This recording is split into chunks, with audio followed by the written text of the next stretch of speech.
and welcome to Lily High on Life with a really special guest, somebody I've been looking forward to interviewing forever because I know her mum, okay? I didn't want to say it, but her mum is a very close friend of mine.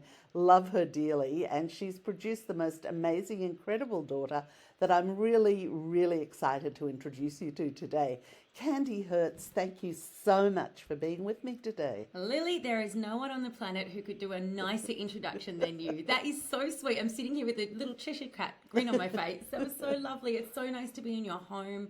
Your family is so beautiful. It's just such a lovely start to today. Thank you so much. And you know, you meet people in life that you meet them because you know you're supposed to, and they just feel like family. And your mum and you, from the moment I met you, you were having your hair done down in Ackland Street. I remember. Exactly the same.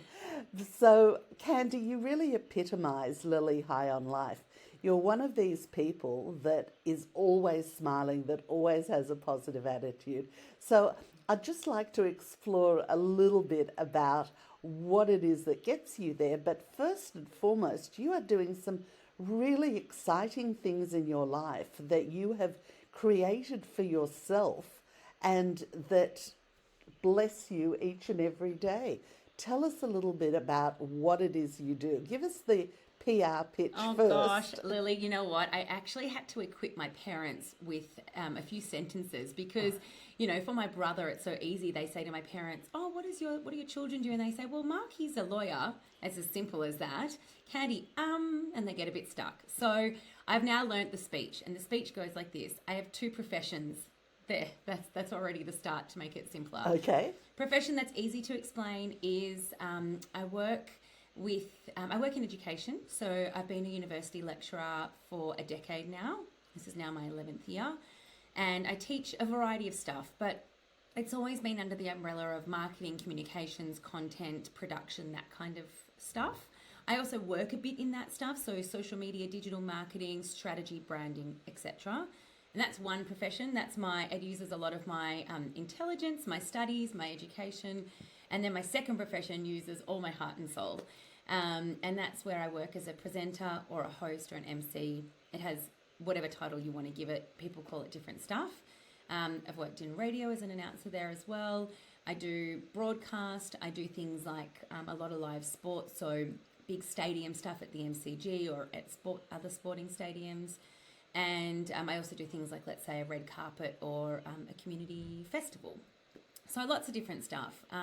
But the two professions are really distinct. It took me forever to explain that well. So I hope that sums it up. Perfect. It actually is perfect. And I'd love to delve just a little bit more into both of them because people understand and they hear the term branding and social media and PR, but they don't really understand what it is. So from the perspective of somebody who studied it and is now teaching it, could you just encapsulate just a little bit about what it actually is? Yeah, so I think the best way to think about it is the reason why marketing really exists and advertising and content communication is to share with people options that they have to solve problems in their life.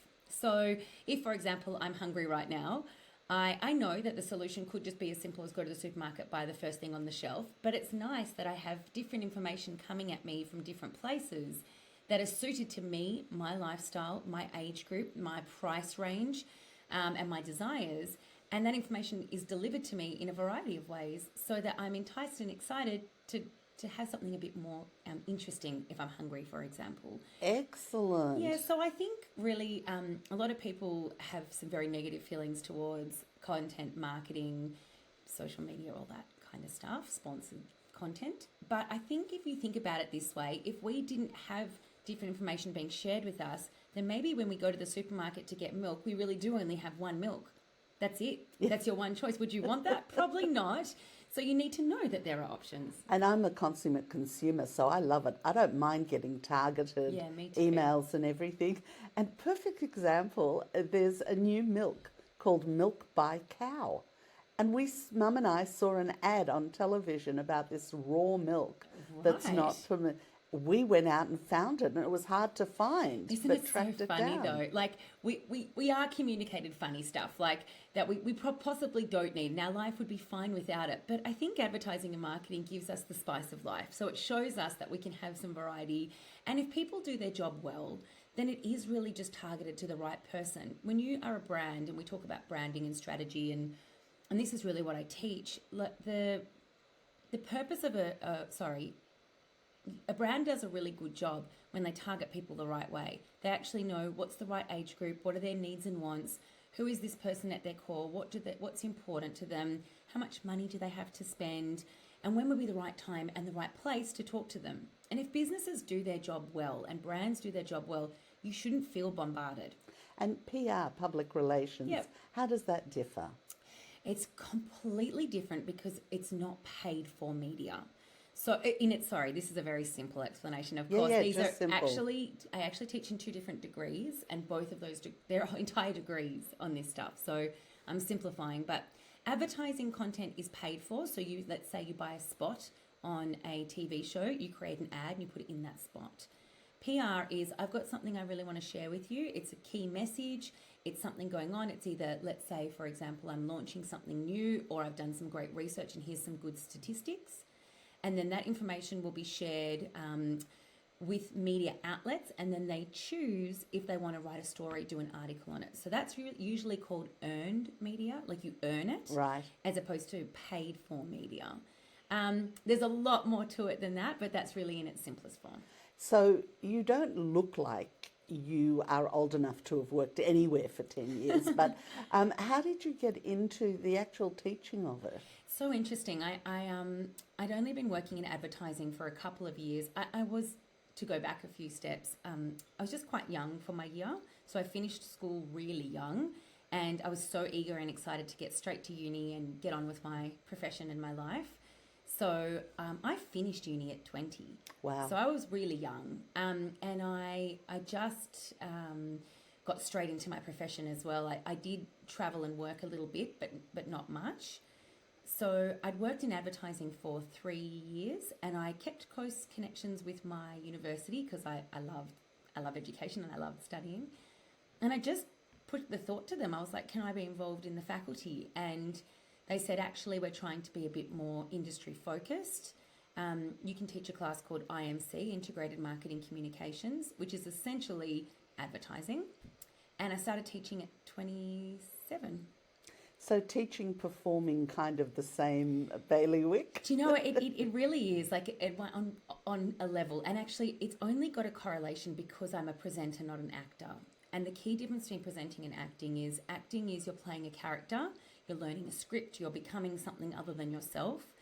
I chose to be a presenter because I just wanted to be myself every day, maybe with a little bit of sparkle. And you started talking at the age of 9 months? Yeah, I don't know how that happened. I mean, I do know. I was too excited to spend another minute not talking. Yeah, I was definitely under 1, and apparently I got up and said something at the dinner table, and all the adults just like lost the food in their mouths. And I didn't stop since then. I think I've been a little bit of a chatterbox my whole life, and so it doesn't faze you that to be out in front of people? No, not at all. I do. Please don't think like people think. Oh, you never get nervous. I like an element of nervousness, Yes. because I feel like it means I care. So when I don't get nervous, it's usually because I'm so comfortable, which is a lovely place to operate from on many occasions. But there are also many times through my career where I truly have been the same level, I imagine, of nerves that the average person feels, or something close to that. So we're all different. Yeah. And, for many people, speaking in public, even to a group Yeah. of 10, is as bad as life gets Yes, for them. I understand. But other people don't. And Yeah. I believe you've got to have a certain amount of self-awareness and like yourself a certain amount to be able to do what you've just done naturally. So it was Yeah. obviously instilled I from don't you. know if that for me is where it comes from. For me, I feel like, yes, I do agree. You do obviously have to feel comfortable and not be self-conscious or shy or anything like that. Although I know some very good presenters who are actually quite shy off the stage. So that's a different conversation. But for me, I think I get asked all the time, like, what can I do to feel more confident presenting? And my biggest trick on the planet is research.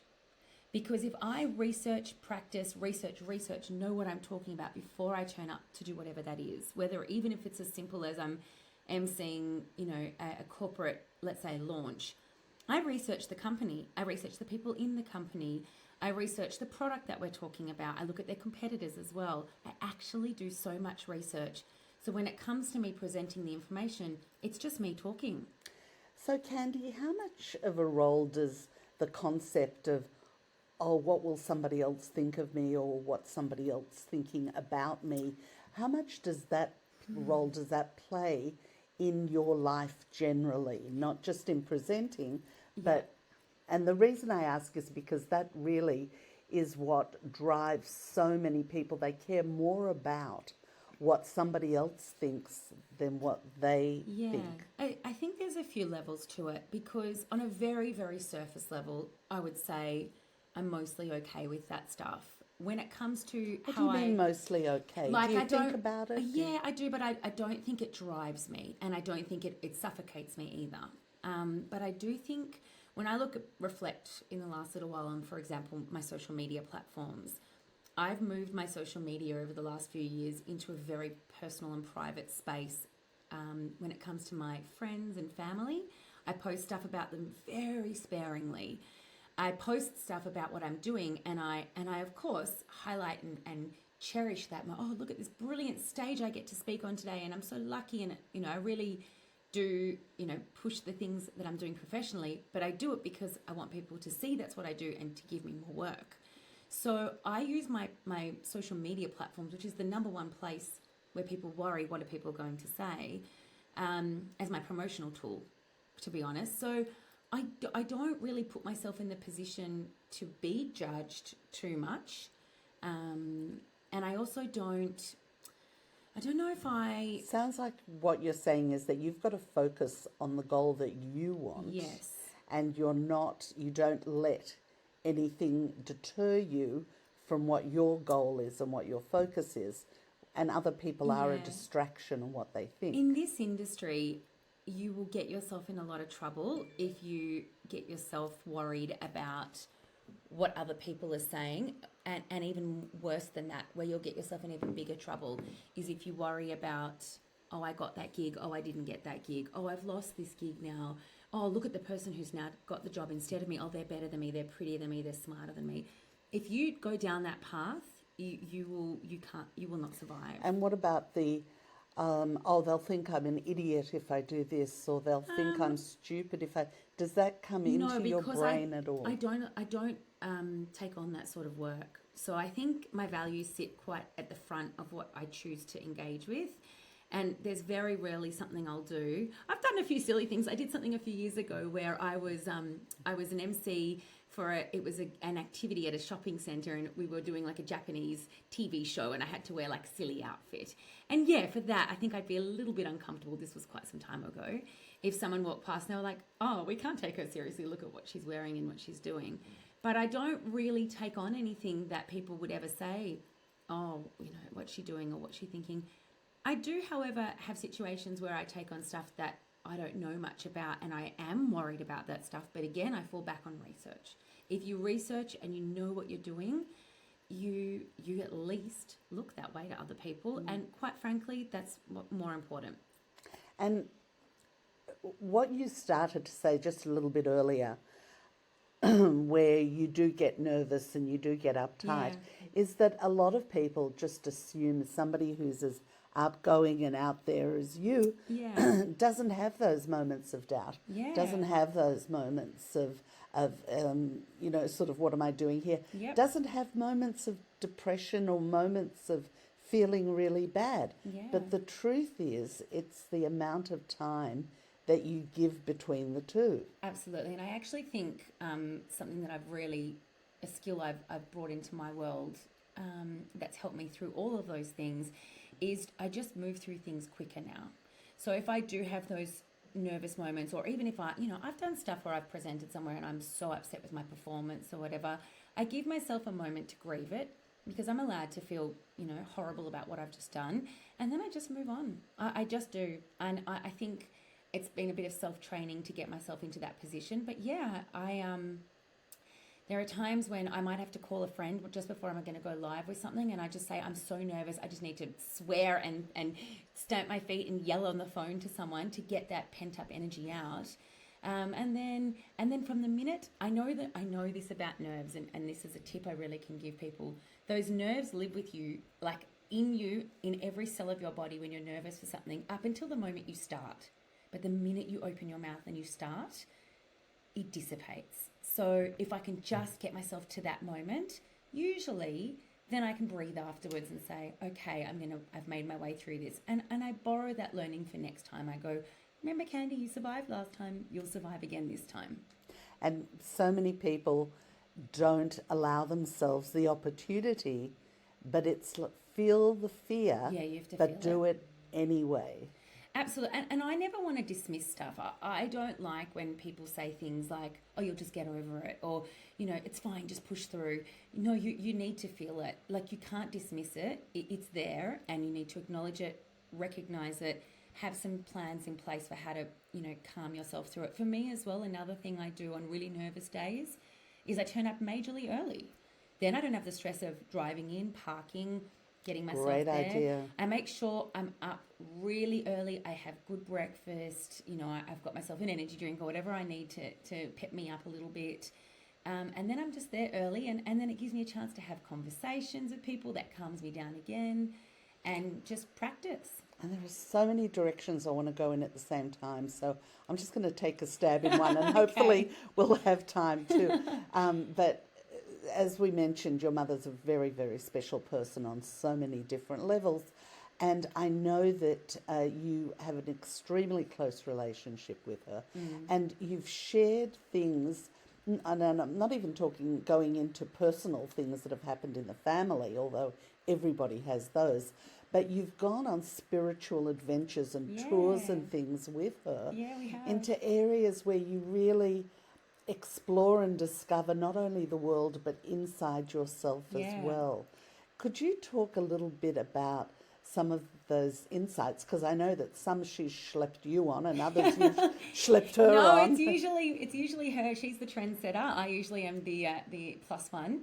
But yeah, it started in childhood, really. From when we were little, Mum got all of us, my entire family, she'd get us books and tapes on just being a better person or thinking differently or giving you coping skills in life or whatever it is. And for our entire lives, I think we've all been absorbing information that we didn't even realise was so high level. I think we just thought that's normal information. That I really think it's what they get in schools now. Definitely not when I was growing up. But the first really big thing was for my 30th birthday, Mum bought me a ticket to join her at Gwingana, which is a health retreat. And it was really the start of my personal journey into, listening to things, listening to amazing speakers on topics that are very much, very holistic in their nature, and eating in a particularly different way, and detoxing your body and your mind and all this kind of stuff. So we did Gwingana together. We've done lots of weekend courses that each time we usually get each time we turn up, Lily, I promise you this happens. And it's usually a 2-day course, and they're not, some of them are not too expensive. So you'll turn up day one and we'll both look at each other and be like, we'll leave at lunch if we don't like it. And then we get through lunch and we're like, okay, well, we'll leave at 3/4 time if we don't like it. By the end, comes to the end of the 2 days that we've made all the way through, and we're like, I'm so glad I stayed. And we always get at least one thing out of it. But last year we did probably one of my favourite trips we've ever done together. At the last minute, I decided to join Mum on her, she called it basically her gap year. And she went for a trip around Europe, and I joined her. But a big part of it was we joined a thing called Mind Valley, which is really a face-to-face educational tool that's basically everything I've just been speaking about, but full-time. It's also got weaved within it lots of interesting education on things like marketing and digital and strategy and, all finance and all that stuff to make you a great holistic human. But this one, we got to be in Croatia together for 2 full weeks. Wow. It's actually meant to be a month, but we did 2 weeks. and we got to be with people from around the world, 1,000 people from around the world, and every day we'd sit in these rooms with people who wanted to be connected and really energetically charged and just good, interesting, varied humans. And we spent 2 weeks learning so much that is still today. We'll be like, remember when this happened, or we heard this comment, or there was that learning? It still, makes its way into our lives today. Yeah, we've done a lot of that interesting stuff together, but actually, Lily, honestly, I'm the plus one. And I actually signed up for Mind Valley because it just sounded amazing. Yeah. And it absolutely right. is. Yeah. But the concept that these things are going on in the world, Yeah. and, you say Croatia, that was in Croatia. Well, just the concept that this would be happening in a place like Croatia. Yeah, amazing, right? And we're not talking about hundreds of people. We're talking about thousands Yeah, of and people. there's so much. Once you accidentally open this door, you realize that you've actually opened an entire world, literally a whole world of interesting learnings. And people don't have to pay much or go anywhere. You can find them in podcasts all over the place. Your podcast is doing that. You're educating people and broadening their minds and giving them something different to think about that's different to how they currently think within their realm. And I think if you're willing to be open and see how other people approach life, you might just find there's another way to do things. Absolutely. And Yeah. and I do listen to the Mind Valley podcast Yeah. regularly. Yep. Are you still listening? Are you still connected? I was actually, I'll be really honest, I was never listening to them. And what happened was I turned up day one of Mind Valley, and everyone else had been a Mind Valley deep subscriber for a long time. So turning up to this conference was like, for them, it was like they were, seeing their favorite band on the planet for 2 full weeks. And we turned up, and people went away from the superficial, hi, how are you? What do you do? Oh, that's cool. What are you doing for Christmas? And they go straight to your soul. You'll literally be like, hello, my name's Candy. And they'll say, hello, my name's Lily. And then she'll say something like, what's your intention for life? What do you hope to get out of today? What enriches your world? And you're like, what? I don't know. So the first day someone said to me, what's your intention and what time frame do you want to do it? I was like, my intention is to go for lunch and I hope to go soon. Like, I hadn't set any intentions for the entire thing. I had no idea. So a lot of people who go to this thing are deeply connected to it. I'm a little bit fickle. I like to bounce around. I'm so interested in so many different things that was my interest for that moment. I'm very into the app Clubhouse at the moment. It's a brand new social media platform that's just come out, and I'm spending a lot of time listening to that and getting a lot. I've not heard about it. That. It's brand new in Australia. It's been around for a couple of months overseas. It's called the app Clubhouse? It's just called Clubhouse. Clubhouse. Yeah. So when you came back from Croatia, did you notice if things had changed, and how so? Yeah, actually, after every one of these conferences, whether it's a half a day conference or a podcast even, or a whole week away, there's always a shift. And sometimes it's not obvious straight away. Sometimes it takes months to look back and go, oh, I didn't realize I don't do that anymore. Or it's not always, some people go to these things and they're like, my life has changed forever. It's life changing. And I think you set yourself up for a little bit of failure with that, because then there's an expectation of something dramatic happening. But actually, I think great change happens on a very deep level and very slowly. So something might have been sparked in me then that maybe even now I still don't realize is going to create a change when it's the right moment for that change to come through for me. So yeah, the answer is definitely yes. Every time I walk away feeling inspired and enlightened, but the change that's made isn't always so obvious to me straight off the bat. And I also love the fact that you're happy to jump in and do something that is different from what you've been doing. I think that's me. Like, I'm always happy to just get in and try something. In fact, I'm not just happy, I want to do that.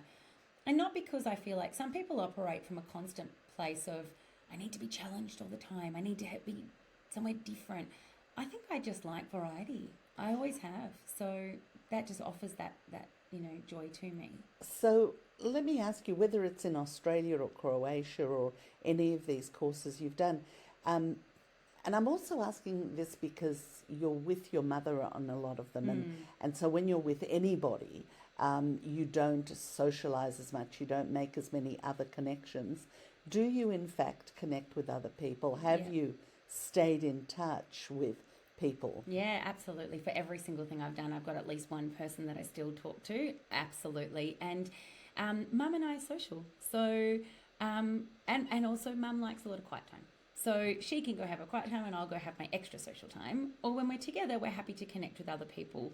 We still want to be together. We like to do things side by side, but we're happy to, if we don't bring other people in, then we miss the chance to keep that depth, to the learning. Just along those lines of connecting with other people from whether it's in Australia or around the world, people that are different, talk to me a little bit about what that does for you, because a lot of people also are a bit reticent about connecting with other people. They think perhaps they're being forward or they're sort of not doing it. I have to be honest, I've travelled and lived in so many different places throughout my career and on a personal level as well. And I learned over the years that if you don't just... I truly have walked up to people genuinely and just said, hi, I don't have any girlfriends here. Can we go for a coffee? Now, it's not a random person on the street. It'll be someone that I have an introduction to on some level. But I've always done that. And I feel like it does take courage to do it. So I'm not dismissing that. But if you don't do that, you don't get to reap the rewards of that. And I feel that the upset and devastation for me to sit by myself and be lonely is worse than the little bit of anxious nerve that comes with plucking up that courage to be like, hi, can we be friends? So that's great. But I do think, I don't want to dismiss that for people. That is really hard. And I think what's helpful to know is that if you are trying to connect with someone that you should be friends with anyway, they're never going to make you feel awful about asking. If you try and connect with someone and they're a bit weird or they're standoffish, good. You don't want to be friends with that person, so that's fine. But my friends from around the world, I can't tell you how much, Lily, I love it. Like, from different countries and cultures, my very closest friends, we all met studying in America. One is a Christian American, true blood American. The other one is a Persian Indian Muslim, and then you've got me. And the three of us have been friends. This is our 19th year. And we, being from different countries and cultures, so again, one lives in America now, one lives in Pakistan, and I'm here. And through COVID, we've been actual saving grace in each other's lives. And we say it repeatedly all the time because it's just there's always someone on the other side of the world thinking of you. It makes the world feel bigger than it is. And do you actually talk by phone or text? Yeah, or what, how do you... it's really cute. So we do voice notes to each other within a three-way group on WhatsApp. And then I very often speak to one of them on social media, via social media platform, and the other one I speak to on the phone and always have weekly at least. But how cute, on New Year's Eve this year, for the first time in 20 years, we did a three-way video chat.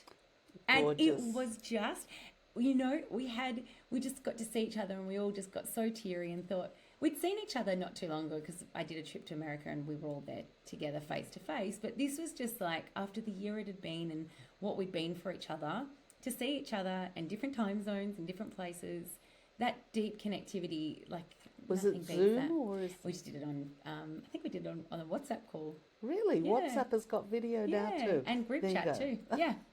Amazing.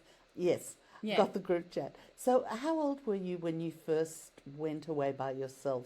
Was it that trip where you studied in America? Yeah, I was 19. Yeah. So I studied in Miami for a year. And that was a life changer. I think I'd been at a beautiful school and I was so blessed to be there with amazing, people around me my whole life. Were you nervous before you went or more excited? I was excited because, Lily, I got to a point where I went to a beautiful school and then I went with all my friends to the same university. I felt already, even at 19, I felt stifled by the bubble I was put in. And whilst I'm eternally grateful that I grew up in that bubble, I was ready to burst out of that quite early. And my friends just wanted to stay in the same groups, doing the same things on repeat. And I really was ready for something more. Did you know anybody before you left? Luckily, I knew one guy because he'd done exchange to Melbourne before that. So I made sure I took him out and showed him Melbourne so that when I got to Miami, I had a friend. So I did have a friend, but it didn't matter because at college, you meet people the minute you walk in the door. Fabulous experience. I would have loved to have gone to college in know America. What? I have to tell you the funniest story. I just said to you such an accidental funny thing. I said you make friends the minute you walk in the door. But my girlfriend, Carrie, the American girl, the reason I made friends with her was because her actual physical door had fallen off the hinges. And she was standing in the middle of the hallway holding the door going, can someone help me with my door?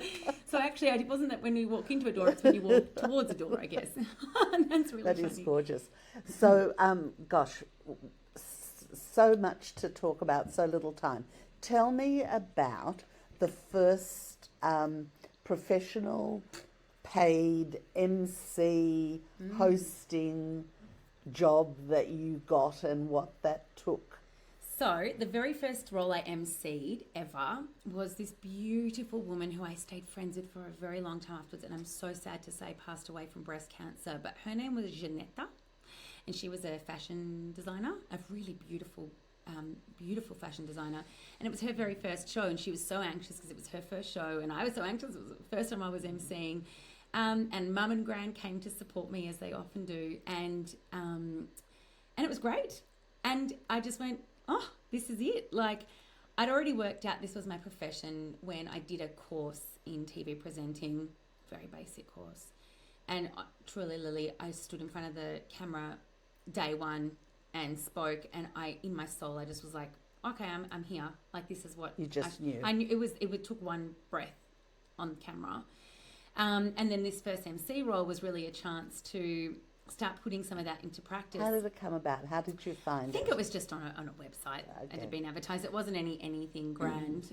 But I work really hard to have good relationships with the people I work with, and I wore her dresses to functions for years afterwards. So gorgeous. She was very special to me, yeah. Because there's also a difference. People say, oh, it's so hard to find work and there aren't any jobs. And there's a huge difference between being an entrepreneur, finding your own work, and looking for a job. People are right though, Lily. It is really hard in this industry, and I struggle too, and I've been doing it for a decade. So it is an industry where you have to keep pushing and fighting and chasing and connecting, and keeping your eyes open and keeping others around you informed of what you want to be doing. Right. And you do that so well. And one of the big things I learnt in America was the power of speech. So getting rid of it is hard to it's a challenge. Okay, how much longer? I know I've done this. I know I've got this. Where can I look next? Yeah. And that also gives you more of an impetus than because confirming it's hard only recreates more of it being hard. I think that's a reality. And I think, I don't know, you think about other jobs, let's say construction, where you go, I know if I get a job in this that I'm going to be physically using my hands every day. So there's no point in complaining or being upset about it or being shocked, because you knew it walking into it. That's what it was about. Walking into this industry, you know that it's going to be hard to find work, and there's going to be lots of rejection, and there's also going to be lots of confusing, I've got a job, no, I don't have a job, all that kind of stuff. And that's just, you have to accept it as just part of the role. Well, maybe, but you don't. I mean, you went and you created your own company around events and getting out there to those kinds of events. Yeah. So it wasn't about, and with everything that we have that makes media so accessible to everybody, you create your own work also that then leads you on. Absolutely. So, and I think the purpose of creating your own thing, whatever that is, whether it's something that you make money from or not, whether it's high-end with a full production studio or just you sitting at home, the purpose of doing your own thing is so that when you do then get the thing that you're chasing, you're going to know what to do with it. You're going to walk on stage day one, or you're going to walk out in front of a camera day one, and you're going to have the confidence and knowledge and experience to be able to do the job finally that you're going to be paid to do. So it's okay if you're doing just your own thing that's not paid, or even if no one's looking at it, it's fine too. Yeah, because you're doing what you love and you're doing it anyway, and this whole being paid for it thing only complicates it, because if you keep doing what you're doing and you love it, and you obviously do. Yeah. Do you want to just plug your websites just here? Because the truth is, I would love people to look you up and see you, because you're an absolute natural. I mean, you always look like you were made to do this. So Yeah, it's just my name, Candy, Candy, Hertz, Hertz. And I always say to people, it's Lolly Rental Car. And if I remember that, so at www.candyhertz.com, if you remember, if you think Lolly Rental Car, then it's a good way to remember the name. Right. But yeah, I mean, interestingly, work in this industry doesn't often come via a website. It usually comes, it's a good way to show what you do. It's basically a great portfolio. So much work comes from, it's truly never advertised. It's just who you're connected with and who knows you're around. You loved sports, Yeah. and so you actually became quite the sports host and presenter. Yeah, well, I think regardless of my hobby preference, I think sport is a good one because it's seasonal, which means instead of like chasing really hard for that one gig to do, let's say I often do things like St Kilda Festival, which I love doing, but it's you work really hard for one day and then it's done. Whereas if you can get yourself connected to a sport, then you at least have the season. So that's a really good one to connect with for that reason. But there's very few jobs. And there's all of us that do it all kind of know each other because, it's such a small pool. So it was a very lucky one I got into. And as a result of getting into one, I then bounced to the others after that. And then the event stuff that you were doing and promoting. Yeah. So I had a business for a long time and I still have it called On the List Melbourne. Like as in, you made it on the list. And yeah, I created weekly videos that in the prime of me doing it, it was seen by 2.1 million Victorians a week because it was on Channel 31, it was in the Herald Sun, online, and it was also on a whole bunch of other platforms. And yeah, it was videos about what's happening in Melbourne each weekend. It was an enormous amount of work and quite expensive to put together each week, but taught me everything I could ever need to know about all of my industry. So it brought my two professions together because I had to work on my own branding, marketing, digital media, strategies, etc. And then I got to present each week and produce the content and direct the content. What a fabulous experience. Amazing, like truly an education for myself for quite some time. I started it in 2014. I can't believe it was that long ago. And it still exists in some form, I guess, online. I still update it a bit. After COVID, certainly sounds like it's worthwhile resurrecting. Course. Yeah, absolutely. And of course, through COVID, there was no relevance to it. But the content was still, still there. It was lots of interviews with local chefs and venues and stuff that you'd want to know about still today. So lots of relevance on the list melbourne.com.au. It's still relevant, but not where my focus lies anymore. Right. So your current focus right now, I hear you're doing a lot of voiceover work as well. Yeah, I'm loving that. It's actually an area that I'd like to invest a bit more time and effort into this year. It will be my focus more. Voiceover work, a lot of people don't know exactly what that means, but radio ads or videos that are made with animation rather than someone in it, or what I do a lot of, and I actually had someone call me the other day and say, oh my God, I just heard you, is I do what's called, it's IVR, which is telephone stuff. So if you ring someone and you say, and it's like, hi, thank you for calling Crown. Sorry, we can't take your call right now. There's actually voice actors that do that stuff. So I do a lot of that. As well. It's great work. I love it. It's a lot of fun. I have my own home studio and it's work that I just find so easy because I love it so much. So in the time we've got left, I'd really like to just change focus and talk about relationships because they really are what makes life worth living or not in some cases. Oh gosh, hopefully. But so you are blessed. You've still got a grandmother that's alive and well, and parents and a brother, sister.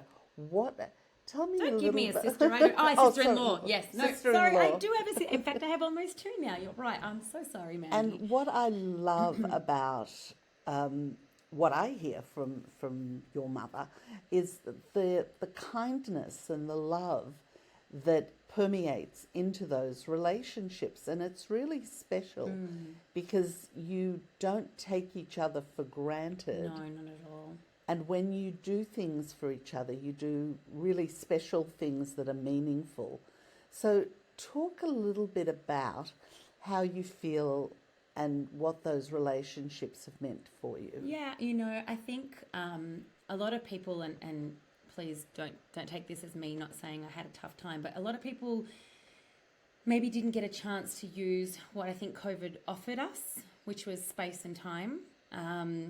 And whilst I found it tremendously difficult in some parts, I took so much joy out of the space it gave me to be able to reconnect with my family on a different level, and that's all of them. So I went for weekly walks when we were allowed to, of course, with my dad, with my mum, with my brother, and with my sister-in-law.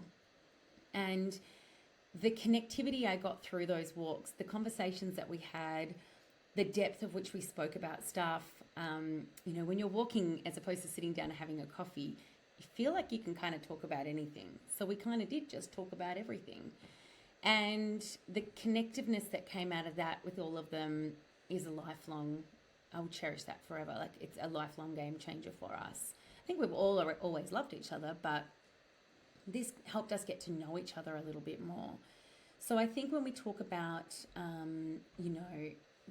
family and connectivity, where possible, I adore being able to have one-on-one time with all of them to really just be a part of your world, but be part of each other's worlds properly. So how has your relationship with your brother changed over the years from when you were little to when you became adults? Do you know, we've always been little besties. Well, actually, I was 4.5 years, I am still 4.5 years older than him. And I like to be social and talk to people and play with people when I was little, of course.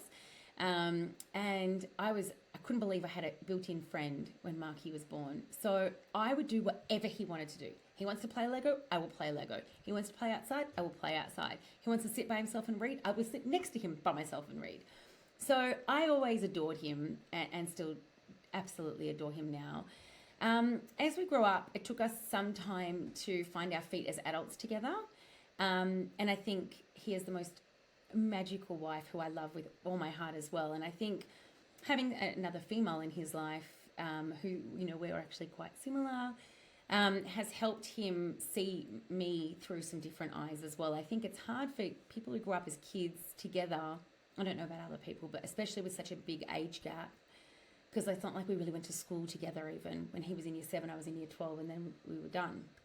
So, to see each other as adults, I think takes work, and it's a choice. And I think especially through this COVID chance, I think we got to know each other as adults, and what a beautiful, lovely place to be in, because we're going to be in this place as adults for the rest of our lives. So, I think I know the answer, but is there anything that you can't talk about with your brother or your mother or anybody, or are you... Because you sound like you're open and honest with your feelings, and that's really part of what I was alluding to with the courses and the other things you've done. People hold things inside. People speak to each other superficially rather than really. Yeah, that's true. No, I think there's always things that don't need to be shared is probably more to the point. I don't think any of us are oversharers. But if we want to talk about something I've never had a feeling of, you can't go there. So it's an open space and a respected space that if you want to talk about stuff, you can. And I probably talk more than anyone else in my family, than anyone else I know. But I'm happy to be with them a real open book. When it comes to publicly, I'm unbelievably, surprisingly private. Excuse me, sorry. I'm doing traffic reporting at the moment, and I'm up very early in the morning, so my voice gets a bit croaky by the afternoon. Yeah, I'm happy to really connect with them on a much more soulful level, which means you have to be open and go a bit deeper. Sounds great. Candy, it's been amazing. I almost called you me Carol. What an honour. But it's been really, really great to speak to you, and so much we haven't talked about, but really thank you for sharing and for the flavour that we've had.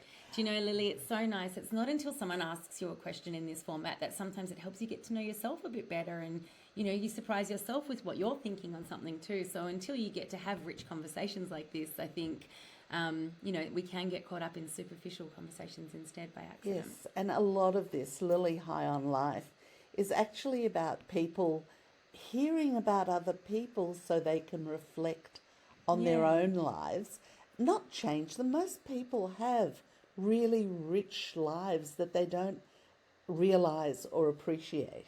And I know one of the greatest lessons I've learned in coming back to live in Melbourne after living in America Yep.